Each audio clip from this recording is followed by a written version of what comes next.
How to fix Snapchat camera quality on Android devices. Hey everyone, welcome back to the channel. In today's tutorial, I'm going to show you guys a few ways to fix your Snapchat's camera quality on your Android device. But before getting started, make sure to like the video down below and subscribe to the channel.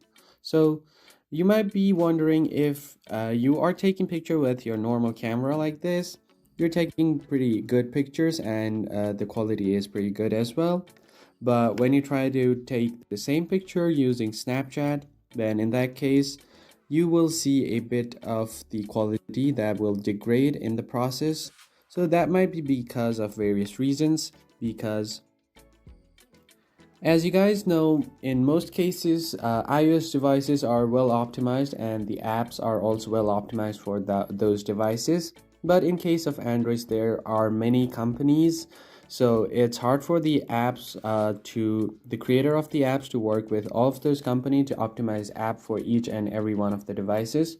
So in those cases, the camera from these apps might not be using the full potential of your camera. So in that case, what you can do is try to clear out all of the possible junk files that might be causing the problem. So first of all, go ahead and head over to your profile, tap on the settings menu, scroll down all the way until you see clear cache, tap on this and tap on continue.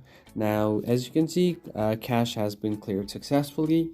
So in these cases, what you can do is simply go ahead and try to clear cache and refresh your app once from your settings as well. So go ahead and open up your app settings, then head over to storage, clear cache, and you can try to clear data as well if you want. And once you have done that, you should be good to go. So that's pretty much it, guys. I hope you found this tutorial helpful, and I'll catch you guys on the next one. Thanks for watching.